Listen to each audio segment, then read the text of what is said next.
ভজনকে গ্রেফতার করলো থানার বড়বাবু। সম্পূর্ণ জানতে ভিডিওটিতে একটি লাইক করে দেখতে থাকো। গল্পের শুরুতেই দেখা যায় কাভিয়া ড্রিঙ্ক করে বাড়ি ফেরা মাত্রই পদ্ম কাভিয়াকে শাসন করতে থাকে আর বলে, এত রাতে আপনি কোথা থেকে ফিরলেন? এর মধ্যেই কাভিয়া বলে, আমি কোথা থেকে ফিরলাম তার কৈফিয়ত আমি তোমাকে দেব না, বুঝতে পেরেছ? তুমি কে কৈফিয়ত চাওয়ার? এরপরই পদ্ম বলে, আমি হলাম এই বাড়ির বউ, আপনার ভাইয়ের স্ত্রী। এরপর কাভিয়া বলে, তো আমি কি করব? আমি তোমাকে এই বাড়ির বউ বলে মানিই না, আর তুমি কিনা আমাকে এই সমস্ত কথা বলছো। এর মধ্যেই কাভিয়া খুব রাগারাগি করতে থাকে আর তখনই চলে এসেছে রতি আর বলে, এই তোমার এত সাহস কি করে যে তুমি আমার মেয়ের সাথে এত খারাপ বিহেভিয়ার করছো? পদ্ম তখন বলে, বেশ করেছি, আপনি তো মা, আপনি যদি আপনার মেয়েকে শাসন করতে না পারেন তাহলে সেই দায়িত্বটা তো আমাকেই নিতে হবে, তাই না? এত বড় একটা মেয়ে এত ছোট ড্রেস পরে বাইরে গিয়ে বেল্লাপনা করছিল। আর ঠিক তখনই রতি বলে, এই তুমি আমার মেয়েকে অপমান করছো কিন্তু। কাভিয়া তখন বলে, ওকে আশকারা দিয়ে দিয়ে মাথায় তোলা হয়েছে, ও জানে না এর পরিণতি কি হতে পারে। এর মধ্যেই পদ্মর একটু সন্দেহ হয়। পদ্ম তখন দেখে যে কানে একটা দুল রয়েছে আর একটা নেই। আধুনিক পোশাক পরেছে কিন্তু জুয়েলারি পরেছে অন্য রকমের। পদ্ম বলে, এ কি, আপনার আরেকটা কানের দুল কোথায় গেল? কাভিয়া তখন বলে, তার কৈফিয়ত আমি তোমাকে দেব না, তাই এ সমস্ত কথা একদম জিজ্ঞেস করতে আসবে না। তার মধ্যেই গীতার কাছে পদ্ম মনে মনে ভাবতে থাকে যে একবার উকিল দিদিকে এই ব্যাপারটা বলবো। পদ্ম তো কিছু বলতে পারছে না, কিন্তু গীতার কাছে রয়েছে কাভিয়ার আর একটা কানের দুল। তার মধ্যে বড়বাবু বলে, কি ভাবছেন অগ্নিকন্যা? তখন গীতা বলে, ভাবছি তো অনেক কিছুই বড়বাবু, কে এই কাজটা ঘটালো সেটা আমাকে জানতে হবেই। এর মধ্যেই ডাক্তারবাবু এসে যাচ্ছে। গীতা তখন বলে, আমার বাবা কেমন আছে ডাক্তারবাবু? তখন ডাক্তার বলে, ওনার কি মাথায় আগে চোট লেগেছিল? দেখুন ওনার অবস্থা কিন্তু ভালো না, তবুও আমরা চেষ্টা চালিয়ে যাচ্ছি। গীতা তার বাবাকে দেখে খুবই কান্নাকাটি করতে থাকে।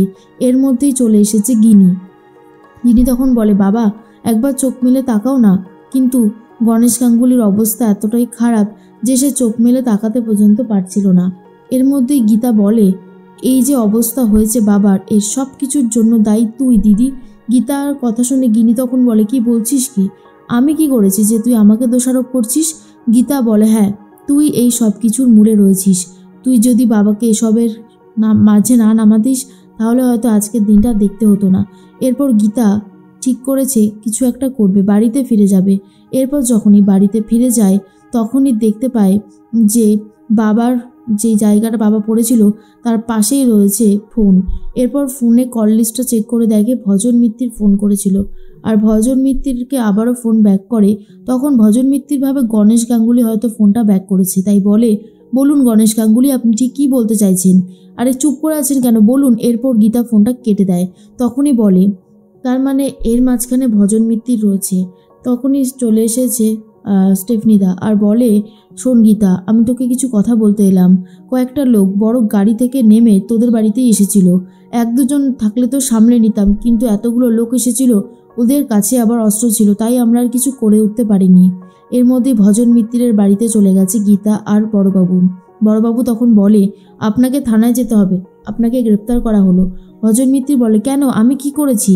বড়বাবু বলে, কি করেছেন সেটা তো সময় বলবে, চলুন চলুন।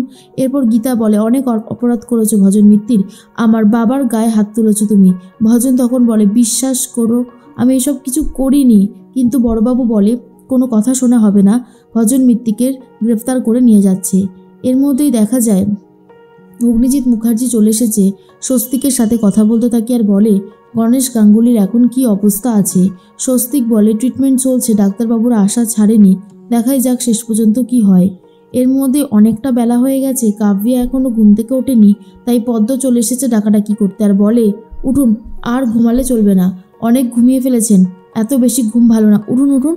এরপরেই কাব্যা বলে, তোমার সাহস তো দেখছি বেড়েই চলেছে, তুমি আমার সাথে এরকম ব্যবহার করছো, তুমি জানো আমি কি করতে পারি?